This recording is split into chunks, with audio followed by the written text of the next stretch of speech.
কিন্তু বর্ষা পুরোদমে এসে গেছে, আর সেই সঙ্গে বাজারে এসে গেছে কিন্তু প্রচুর ইলিশ। দাম যদিও সেরকম কিছুই কমেনি, কিন্তু তাই বলে তো আর মাছের রাজাকে বেশি দিন দূরে রাখা যায় না। আজকে আমরাও বাড়িতে ইলিশ মাছ নিয়ে এসেছি, আর ইলিশ দিয়ে আজকে বানাবো আমার ভীষণ প্রিয় একটা পদ, ইলিশ পাতুরি। চলুন এই রেসিপিটা আজকে আপনাদের সঙ্গে শেয়ার করি। আসুন তাহলে শুরু করা যাক। এখানে একটা প্লেটে আমি 6টা ইলিশ মাছের টুকরো নিয়ে নিয়েছি। আমি মাছগুলো আগেই ভালোভাবে ধুয়ে পরিষ্কার করে রেখেছি। প্রথমে আমি মাছের পিসগুলো ম্যারিনেট করব। ম্যারিনেশনের জন্য দিয়ে দিচ্ছি প্রথমে নুন। এই ছোট চামচের 1 চামচের একটু কম পরিমাণ নুন দিলাম।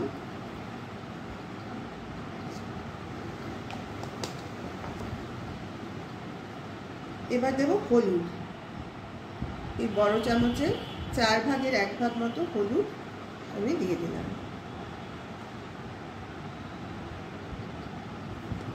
এবার দিয়ে দেব সামান্য সর্ষের তেল।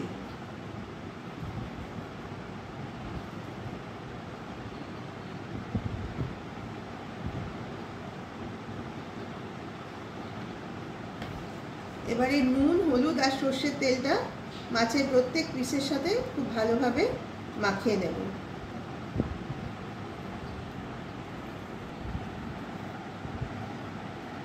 সবটা ভালোভাবে মাখানো হয়ে গেলে এই অবস্থায় মাছগুলো আমি 15 মিনিট ম্যারিনেট করে রেখে দেব। আর মাছ যতক্ষণ ম্যারিনেট করব তার মধ্যে আমি বাকি কিছু আয়োজন সেরে রাখব।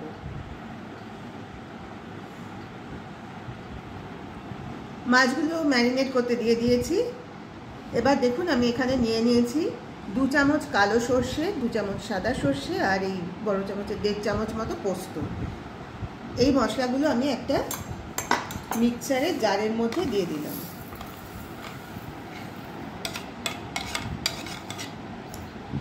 প্রথমে আমি এগুলো শুকনো গুঁড়ো করে নেব, তারপরে আরও কিছু উপকরণ দিয়ে সামান্য জল দিয়ে ভালোভাবে বেটে নেব। মশলাগুলো আমি প্রথমে এইভাবে গুঁড়ো করে নিয়েছি। এবার এর সঙ্গে আমি আরও কিছু জিনিস মেশাবো। প্রথমে দিয়ে দিচ্ছি 4টে কাঁচা লঙ্কা। লঙ্কাগুলো একটু ভেঙে ভেঙে দিচ্ছি যাতে ভালোভাবে বাটা হয়ে যায়।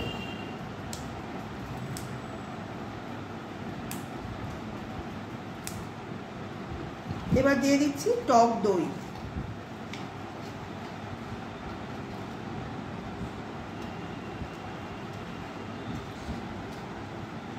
আমি এখানে 2 চামচ পরিমাণ টক দই দিয়ে দিলাম।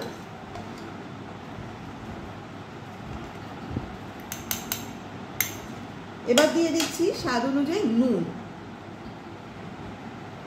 সর্ষেটা বাটার সময় যদি নুনটা দিয়ে দেন তাহলে কিন্তু সর্ষেটা তেতো হবে না। আমি স্বাদ অনুযায়ী নুন এখানে দিয়ে দিলাম।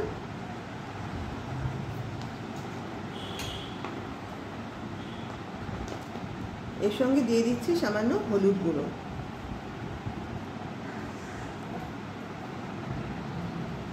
এবার আমি এই সবটা খুব ভালোভাবে বেটে নেব। আমার মশলার পেস্টটা রেডি হয়ে গেছে। এবার ওপর দিয়ে এর মধ্যে দিয়ে দিচ্ছি সর্ষের তেল। এই বড় চামচের 1 চামচ মতো সর্ষের তেল আমি এর সাথে মিশিয়ে দিলাম। সবটা ভালোভাবে মিশিয়ে নিলাম। এরপরে আমি পাতুরির জন্য কলা পাতাটা রেডি করে নেব।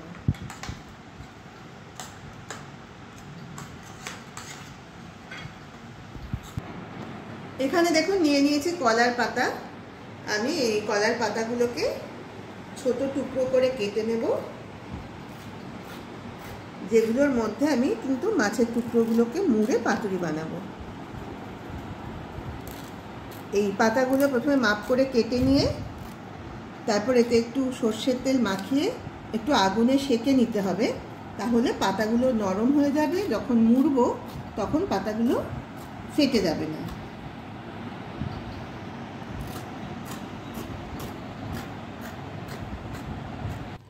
আমাদের মাছগুলো কিন্তু ম্যারিনেশন হয়ে গেছে, আর মাছ যতক্ষণ ম্যারিনেশন হয়েছে তার মধ্যে আমরা বাকি সব আয়োজনও করে নিয়েছি। আমি তখন দেখালাম যে কলার পাতাগুলো আমি কাটছিলাম, সেগুলো কিন্তু এরকম টুকরো করে কেটে নিয়ে একটু তেল মাখিয়ে আমি একটু আগুনে সেঁকে নিয়েছি। এবার প্রথমে একটা পাতা নিলাম,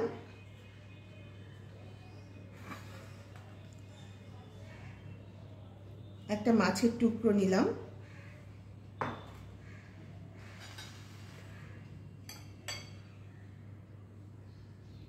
মাছের টুকরোটাতে ভালোভাবে মশলাটা মাখিয়ে নেব।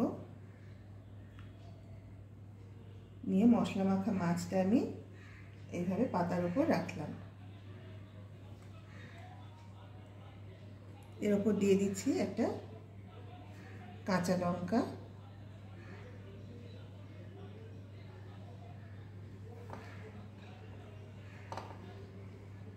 এবার দেখুন এখানে আমি সুতো কেটে রেখেছি, 6টা মাছের জন্য 6টা সুতো আমি এইভাবে টুকরো করে রেখেছি। এবার আমি কলা পাতাটা মুড়ে নেব।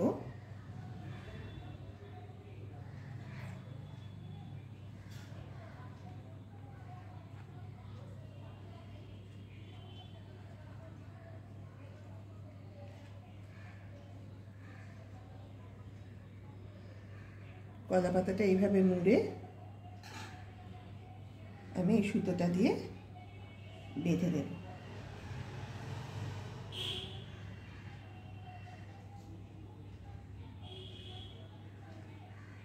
আমার প্রথম পাতুরিটা কিন্তু বাঁধা হয়ে গেছে, এটা একটা প্লেটে রাখলাম। এইভাবে আমি বাকি পাতুরিগুলো প্রথমে রেডি করে নেব। আমার কিন্তু সবগুলো পাতুরি এইভাবে রেডি হয়ে গেছে। এবার আমি এগুলো ভাপাতে নেব। আমি রান্নাঘরে গ্যাস জ্বেলে একটা গামলার মধ্যে জল দিয়ে বসিয়ে দিয়েছি। জলটা কিন্তু ফুটে উঠেছে, আর তার ওপরে দেখুন এরকম একটা ফুটোওয়ালা বাটি বসিয়ে রেখেছি।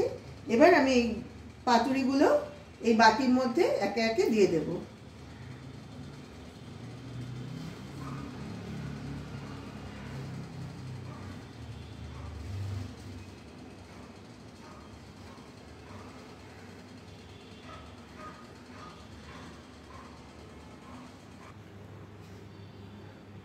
আপনাদের এখন একটা কথা বলে দিই, আমি আগে যে বাসনটায় বসিয়েছিলাম আমি দেখলাম ওটা একটু ছোট হয়ে যাচ্ছে, কারণ পাতুরিগুলো কলা পাতা বাঁধার পরে এগুলো তো সাইজে বড় হয়ে গেছে। এই ছোট বাটিটায় 6টা পাতুরি ধরতো না, সেই জন্য আমি একটু বাসনটা চেঞ্জ করে নিলাম।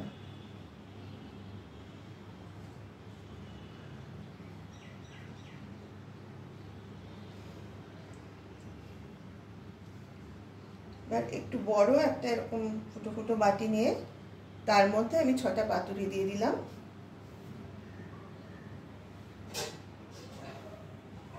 এটা আমি ঢাকা দিয়ে রেখে দিচ্ছি। আঁচটা মিডিয়াম রেখেছি। এই অবস্থায় আমি 20 মিনিট মতো রেখে দেবো, তাহলেই কিন্তু আমাদের পাতুরিগুলো একদম রেডি হয়ে যাবে। 20 মিনিট পেরিয়ে গেছে, আমি গ্যাসটা অফ করে দিয়েছি। এবার আমি ঢাকাটা সরিয়ে দিচ্ছি। আমাদের পাতুরিগুলো কিন্তু হয়ে গেছে।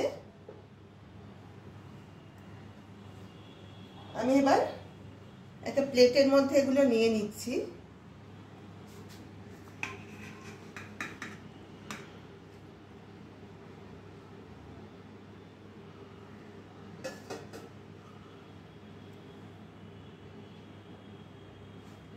তবে আমি কিন্তু এই 20 মিনিটের মধ্যে পাতুরিগুলো আর উল্টাইনি, মানে যেগুলো নিচে দেওয়া ছিল সেগুলোই নিচে ছিল আর ওপরেরগুলো ওপরে ছিল। আমি আর ওপরেরটা নিচে, নিচেরটা ওপরে এরকম কিছু করিনি। এবার আমি যেটা করব, যে পাতুরিগুলো ওপরে ছিল সেগুলো একটা বাটির নিচের দিকে দিয়ে আর নিচেরগুলো ওপরে দিয়ে আর 5 মিনিট আমি মাইক্রোওয়েভে দিয়ে দেবো। তাহলে যদি ওপরেরগুলো সেদ্ধ হতে কিছু বাকি থেকে যায় তাহলে সেটা একদম সুন্দরভাবে সেদ্ধ হয়ে যাবে। আমি পাতুরিগুলো 5 মিনিট আবার মাইক্রোওয়েভে দিয়ে নিয়েছি।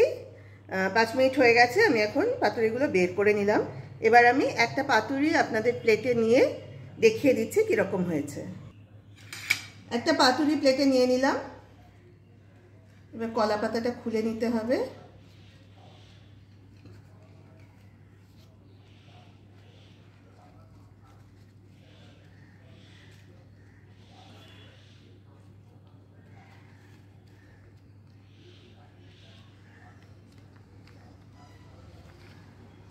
গন্ধটা কিন্তু দারুণ বেরিয়েছে, আর মাছটা কিন্তু খুব সুন্দরভাবেই সেদ্ধ হয়ে গেছে। এর স্বাদ কিন্তু অসাধারণ হবে। তাই আপনাদেরও সবাইকে বলছি, এই তো ইলিশের মরশুম এসে গেল, সবার বাড়িতেই নিশ্চয়ই ইলিশ আসবে। এবার ইলিশের অন্যান্য পদের সঙ্গে এবার কিন্তু অবশ্যই একবার এইভাবে পাতুরিটা বানিয়েও টেস্ট করে দেখবেন। আশা করি সবাই খেয়ে খুবই খুশি হবে। এই ভিডিওটা দেখে যদি আপনাদের ভালো লেগে থাকে তাহলে প্লিজ লাইক, কমেন্ট আর শেয়ার করে আমাদের পাশে থাকবেন। আপনারা যারা তিন দিদির হেসেল ইউটিউব চ্যানেল থেকে এই ভিডিওটা দেখলেন তাদের সবাইকে অনুরোধ করছি আপনারা প্লিজ আমাদের চ্যানেলটাকে সাবস্ক্রাইব করে আমাদের পাশে থাকুন এবং পাশের বেল আইকনটা প্রেস করে দিন, যাতে যখনই আমরা এই চ্যানেলে কোনো নতুন এরকম রেসিপি বা অন্যান্য ভিডিও আমরা আপলোড করব তার নোটিফিকেশন কিন্তু আপনারা পেয়ে যাবেন।